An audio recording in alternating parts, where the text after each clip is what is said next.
Welcome to யாவரும் கேளீர். நான் உங்க பத்ரி பேசுறேன். உலக நாயகன் கமலஹாசன் அவர்கள் ஒரு மாபெரும் சாதனையாளர். ஸோ அவருடைய லைஃப் அப்படிங்கிறதே ஒரு மிகப்பெரிய ஒரு சேலஞ்ச் ப்ளஸ் அதில் அவர் எப்படி ஜெயிச்சு வந்தார் அப்படிங்கிறது ஒரு மிகப்பெரிய விஷயம். நம்ம சிஆர் வெங்கடேஷ் அப்படின்னு ஒரு மாபெரும் ஒரு ஆளுமை. அவர் ஒரு எழுத்தாளர். அவர் என்ன பண்ணியிருக்கார் அப்படின்னா ஒரு 10 மிகப்பெரிய ஆளுமைகளை பற்றி ஒரு புத்தகம் எழுதியிருக்காரு. ஸோ அந்த புத்தகம் த ஸ்ட்ரகிள் இஸ் ரியல் அப்படின்னு. உலகநாயகன் கமலஹாசனை பொறுத்தவரையே அவர் எப்பொழுதுமே நல்ல புத்தகங்களை பரிந்துரை பண்ணக்கூடியவர்.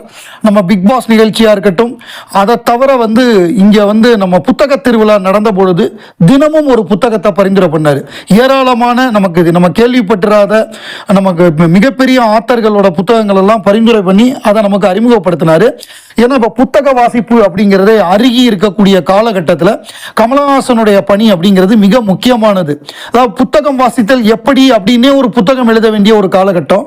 அந்த புத்தகம் வாசித்தலுக்காக அந்த புத்தகத்தை பரிந்துரை பண்ணி அது ஏராளமான பதிப்புகள் விற்பனையாகி அந்த எழுத்தாளர் கமலஹாசன் அவர்களுக்கு நன்றி சொல்லி அந்த மாதிரியான ஒரு நிகழ்வுகள் நடக்குது. இப்போ இந்த சிஆர் வெங்கடேஷ் அப்படிங்கிறவர் த ஸ்ட்ரகிள் இஸ் ரியல் அப்படின்னு 10 மிகப்பெரிய ஆளுமைகளை பற்றி புத்தகம் எழுதியிருக்காரு. அந்த 10 மிகப்பெரிய ஆளுமைகள் அந்த புத்தகத்தை உலகநாயகன் கமலஹாசன் கொடுத்து அவருடைய வேலிடேஷனை வாங்கியிருக்காரு. ஏன்னா கமலஹாசனுடைய ஜேர்னி அப்படிங்கிறது மிகப்பெரிய ஒரு ரிசைலன்ஸ் அண்ட் ரீஇன்வென்ஷன். அந்த ரிசைலன்ஸ் அப்படின்னா அவருடைய டஃப்னஸ் எப்படி வித்ஸ்டாண்ட் பண்ணியிருக்காருன்னு. ரீஇன்வென்ஷன்னா ஒவ்வொரு முறையும் தன்னை புதுசாக கண்டுபிடிச்சிக்கிட்டே இருக்காரு. ஒரு கேரக்டர் பண்ணி முடிச்சாருன்னா அடுத்தாப்புல பண்ணும் பொழுது திருப்பி வேற ஒருத்தராக மாறுறாரு. அதை தான் ரீஇன்வென்ஷன் சொல்கிறோம். ஸோ அவர் 10 ஆளுமைகளை பற்றி எழுதியிருக்காரு. அதில் முதலாக ஃபர்ஸ்ட் நம்பர் 1 கமலஹாசன். முதல் 20 பக்கம் கமலஹாசன் தான் வராரு. அவர் அந்த புத்தகத்தில் யாரை பற்றி எழுதியிருக்காரு அப்படின்னா number 1 Kamal Haasan, number 2 Rajinikanth, number 3 Mahendra Singh Dhoni, number 4 Shahrukh Khan, number 5 Deepika Padukone, number 6 Narendra Modi, number 7 Donald Trump, number 8 Vijay Mallya, number 9 Sania Mirza, number 10 Jackie Chan. So இந்த 10 ஆளுமைகளை பற்றி அவர் பிரமாதமா எழுதியிருக்காரு. இதுல முதலாவது ஆளுமையாக கமலஹாசன் அவர்கள் ஒரு மாபெரும் சாதனையாளர், ஒரு குழந்தை நட்சத்திரமா அறிமுகமாகி இன்னைக்கு இவ்வளவு பெரிய Kamal Haasan is the news now for his political entry, but his initial years did not make him a hero. He went through a grind and a bad lot of hits and misses until success smiled at him. அதாவது அவர் ஜெயிக்கிறப்ப தான் அவரை நம்ம பார்க்குறோம். அதுக்கு முன்னாடி ஏராளமான பிரச்சனைகளை அவர் சந்திச்சிருக்காரு. அவர் அப்படி கமலஹாசனை பற்றி எழுதினதை அடுத்தடுத்த வீடியோவில் பார்ப்போம். ஸோ இந்த புத்தகத்தை சிஆர் வெங்கடேஷ் எழுதியிருக்காரு. த ஸ்ட்ரகிள் இஸ் ரியல்ங்கிறது புத்தகத்தோட பெயர். குரோத் அப்படிங்கிறது எப்படி இருக்கணும் அப்படிங்கிறதுக்கு ஒரு உதாரணம் சொல்றாங்க. என்னன்னா ராம்குமார் பாலகிருஷ்ணன் அவர் ஒரு படம் எடுக்கிறாரு பார்க்கிங்னு. அந்த படம் ஒரு வருஷமோ 2 வருஷம் கழிச்சு தான் அவருக்கு தேசிய விருது கிடைக்கிது. ஏன்னா கொரோனா காலத்தில் 2022 அந்த நேஷனல் அவார்டெல்லாம் ஒரு 2 வருஷம் கொடுக்காம இருந்தாங்க. அதுக்கப்புறம் ஒரு வருஷம் பின்தங்கி கொடுக்குற மாதிரி ஒரு நிலைமை வருது. ஸோ அந்த நேஷனல் அவார்டு வருது. அந்த பார்க்கிங் படத்துக்கு அவருக்கு வெறும் 6 லட்சம் ரூபா சம்பளம் அந்த படம் எடுத்த பொழுது. ஆனால் அவர் சிம்புவை வச்சு படம் பண்ணுறதா இருந்தது. STR 49 அந்த படத்துக்கு அவருக்கு 2 கோடி ரூபா சம்பளம் பேசப்பட்டது, பார்க்கிங்க்கு அடுத்த படம். அதுக்கப்புறம் இப்ப அவர் ராஜ்கமல் நிறுவனத்தில் ரஜினிகாந்தை வச்சு ஒரு படம் எடுக்கிறதா கதை சொல்லி ஓகே ஆயிருக்குன்னு சொல்றாங்க. அவர் தான் ஃப்ரண்ட் ரன்னர், அவர் தான் டைரக்ட் பண்ண போறாருன்னு சொல்றாங்க.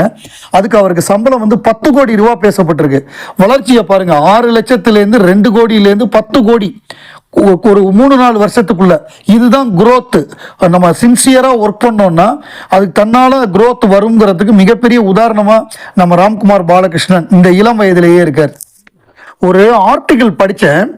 அந்த ஆர்டிக்கிள் என்னன்னா எப்படி கமலஹாசனுடைய படங்கள் ஏன் இவ்வளவு காலம் கடந்தும் நம்ம ஞாபகம் வச்சிருக்கோம், அதுக்கு அவர் எவ்வளவு மெனக்கெடுறாரு அப்படிங்கிறதுக்கு. இப்போ ஒரு லொக்கேஷன் பார்க்குறாங்க, சிம்பிளா ஏதோ ஒரு லொக்கேஷனை பார்த்துட்டு போயிடலாம். எதுக்கு கஷ்டப்பட்டு குணா கேவ்ஸ்னு ஒன்று கண்டுபிடிச்சு அதில் போய் படப்பிடிப்பு நடத்தணும், அதில் SPB எல்லாம் கைத்த கட்டி கீழே இறக்கி ஏன் அவ்வளோ சிரமப்படணும்? சிம்பிளா எடுத்துட்டு போலாமே. அப்படி சிம்பிளா ஏதோ ஒரு லொகேஷன்ல செட்டு போட்டு எடுத்திருந்தா இன்னைக்கு நம்ம குணா படத்தை ஞாபகம் வச்சிருப்போமா?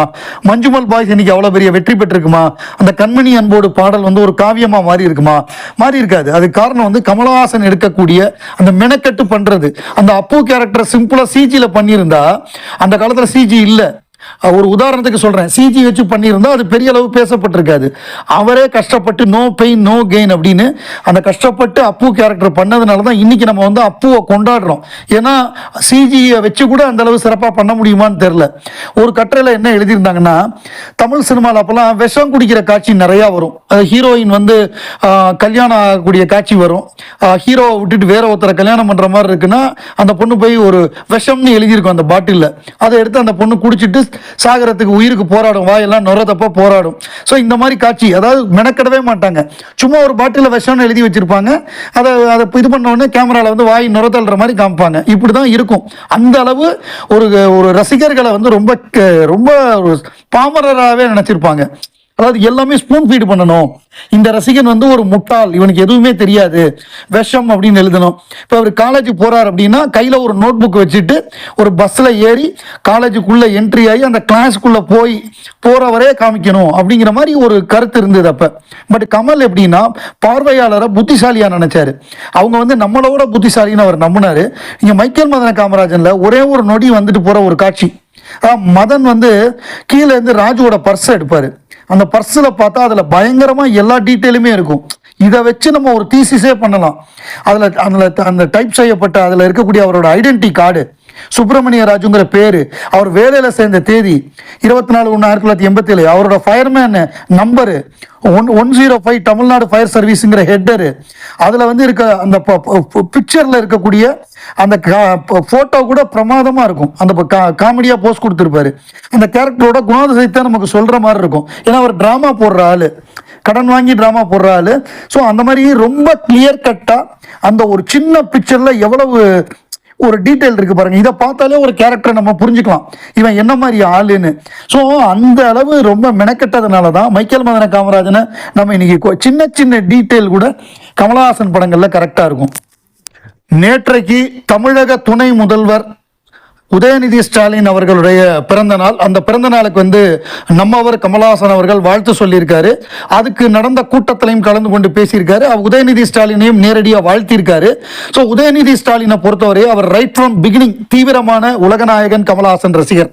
அவர் வந்து அந்த ரெட் ஜெயண்ட்டுடைய 15வது ஆண்டு விழா அந்த நிகழ்ச்சியில் பேசும்பொழுது நம்ம கமல் சாரை எவ்வளோ தூரம் ரசிச்சிருக்கோம்.